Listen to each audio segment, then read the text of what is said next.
वापस लेकर उस पर अगर आपको शिक्षण संस्थान ही बनाना है तो आप कल्याणपुर के उस भूखंड को खोजिए जहां से 22 मुसहर परिवार विस्थापित हुए हैं। इस विद्यालय को वहीं ले जाइए, विद्यालय बने। मैं उसका पहले भी मैंने कहा, उन दिनों उपायुक्त महोदय से भी मैंने कहा था, विद्यालय बने, मैं इसका कभी विरोधी नहीं हूँ। शिक्षण संस्थान बने, मैं इसका पक्षधर हूँ। लेकिन मुर्गा के जान बचाने के लिए खांसी के बलि मत दीजिए।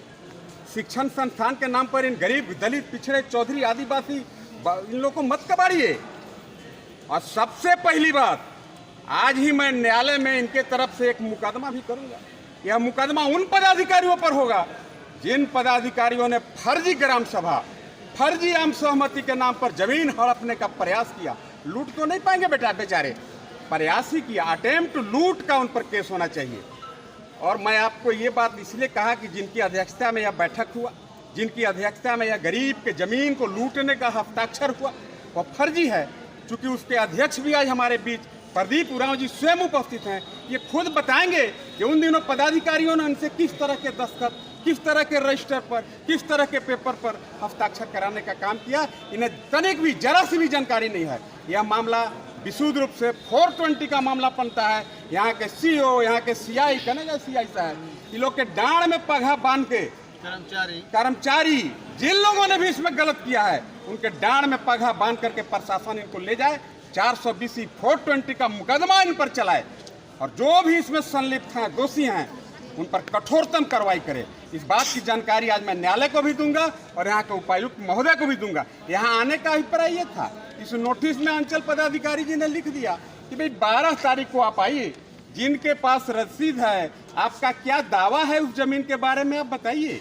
अगर आपका दावा नहीं होगा तो मैं लूटिए लूंगा। सीओ साहब की गलतफहमी है, कोई मैया खिलाल गरीब का जमीन लूट नहीं पाएगा।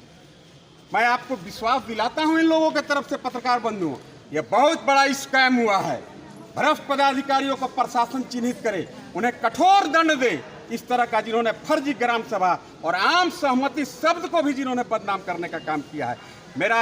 मैं चाहूँगा वन समिति के अध्यक्ष, जिनके अध्यक्षता में नकली आयोजन दिखाया गया है, उसके अध्यक्ष भी हमारे बीच हैं, आप जरा इनका भी राय लीजिए। इसके बाद मैं आगे की बात आपसे करूंगा। बताइए, मैंने तो उन दिनों उपायुक्त महोदय को भी सुझाव दिया था कि भाई यहाँ के जो जनप्रतिनिधि हैं, यहाँ के जो मंत्री जी हैं, मंत्री जी का जमीन तो खुद मुसहर के जमीन पर आवासित है घर। अरे भाई, अगर आपको स्कूलें बनाना है तो मंत्री जी के घर के बगले में वो शिक्षण संस्थान भी है। हमको तो लगता है वह भी गर्मजरुआ मुसहर का ही जमीन रहा होगा।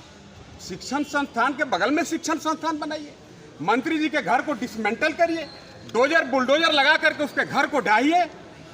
क्योंकि मैं ये दावे के साथ इसलिए कह सकता हूँ, मुझे वह दिन याद है जब सतपति साहब ने वहाँ 22 मुसहर परिवार को जमीन आवंटित किया था।